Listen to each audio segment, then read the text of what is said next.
Today on the show, we're going to be talking about Noh-Varr, Marvel Boy, who's originally from Earth 20080, although he's currently in Earth 616, which is the mainstream Marvel universe. If you didn't know that he's only alive today thanks to Thor, then this show is for you.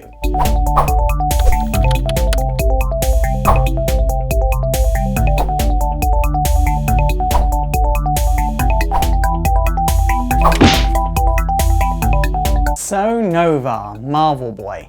He'd first appear in Marvel Boy #1 in the year 2000, and he was created by my favourite writer, Grant Morrison.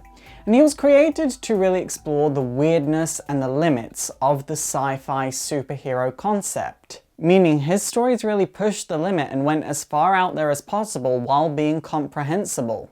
That's my favourite kind of story to read, along with the same thing but in magic instead of sci-fi. So Noh-Varr is actually a Kree from Earth 20080, and he's had his DNA altered to include aspects of insects. So Noh-Varr was actually part of this crew that's job was to maintain the peace between the Kree and the Skrulls, and they rode the ship Marvel. But one day they had an encounter with the Astro Gods and they got lost in the multiverse. They would wind up in Earth 616, and before they could get away they were shot down by Dr. Midas because he wanted to use their ship's cosmic ray powered star drive to give himself superhuman powers. All of the Marvel's crew would die in the crash, including Noh-Varr's parents, so he would vow that he would wage war on humanity and get revenge. He would go around New York destroying buildings, and it wouldn't take long till S.H.I.E.L.D. took notice of him,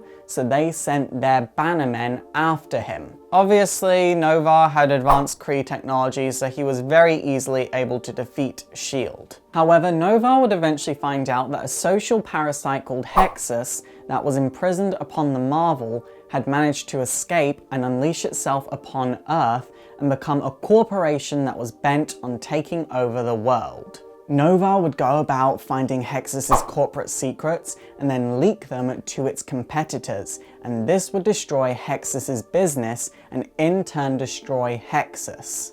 However, back with Dr. Midas, he still wanted superhuman powers, so he would send his daughter Oubliette after Noh-Varr to capture him. And she did, so then Noh-Varr would be interrogated violently by Dr. Midas. However, Noh-Varr would eventually see Oubliette's real face, and this would cause Oubliette to have a change of heart and set Noh-Varr free. So he would go back to his ship with Oubliette, but Dr. Midas would find out and would send one of the Dark Dimension's mindless ones after the two of them, but Oubliette would defeat the creature. But then Dr. Midas would use the Cosmic Ray Drive to turn himself into Cosmic Man, so Noh-Varr had to face Cosmic Man pretty much on his own for most of the fight, until Oubliette killed her own father.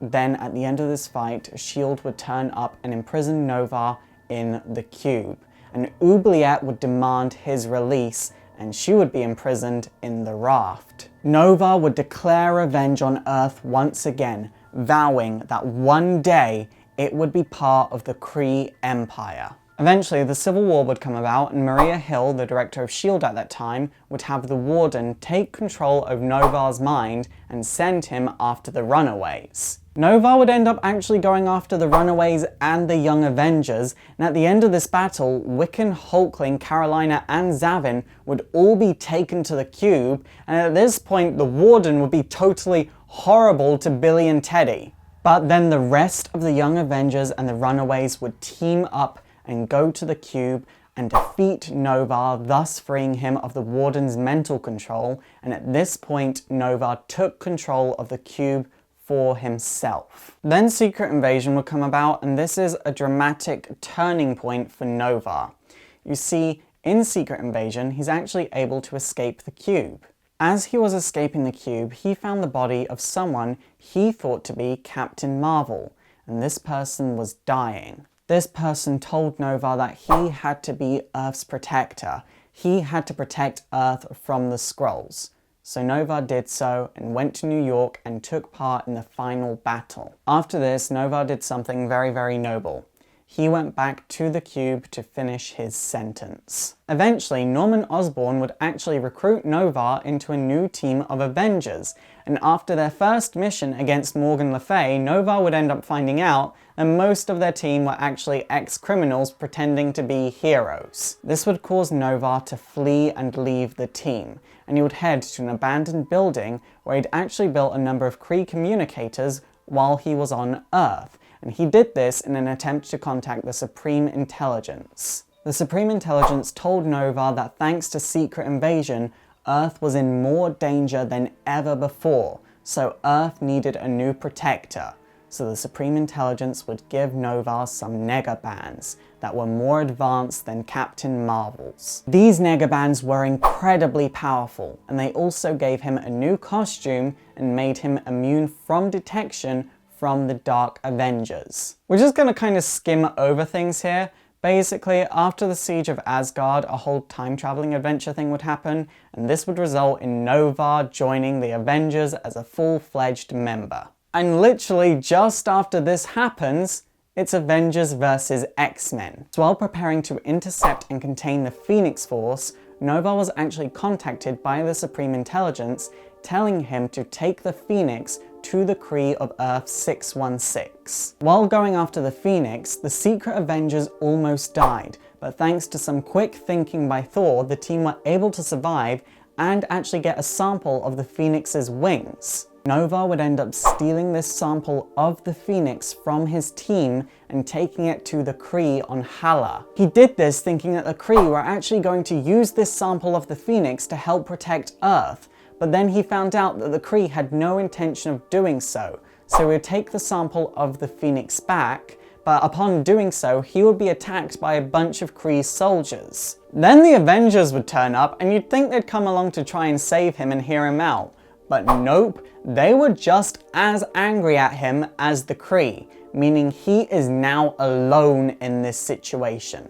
Noh-Varr told the Avengers that he would do everything that he could to fix this situation, but both Beast and Miss Marvel told him that there is nothing that he can do to fix betrayal. The Avengers would take the Phoenix sample away from him and head back to Earth, leaving him stranded on Hala with a bunch of Kree soldiers coming after him. What was even worse was the fact that he was left near powerless. You see, his negabands had stopped working by this point, meaning he really was alone and in a lot of danger. And that was the last we saw of him until the second run of the Young Avengers, which I'm not going to talk about because it's still fairly new. But if you want to read it for yourself, I've put a link to mycomicshop.com down below to where you can get all of the comics for yourself. I really like Noh-Varr. Personally, if I were to write him, I'd take him back to his original Marvel Boy costume, you know, the shorts and the short sleeves. I just really liked that costume. I don't know why, but to me that's iconic of Noh-Varr. Still, I enjoy this character and I think he's got a great deal of potential there for any writer because he's so open to all possibilities. That's the point of his character. You can really push the limit with sci-fi. It's super effective! Okay guys, that is it for today. If you think I forgot anything majorly important about Noh-Varr, please let me know in the comments down below. And also don't forget to thumbs up and subscribe if you want to see more history. And also don't forget to like me on Facebook, follow me on Twitter, support the show by checking out my Patreon so I can make bigger and better videos like a full-fledged documentary on Captain Marvel, and subscribe to my gaming channel. My name is Faust, this has been Exploring Comics, and it is super effective.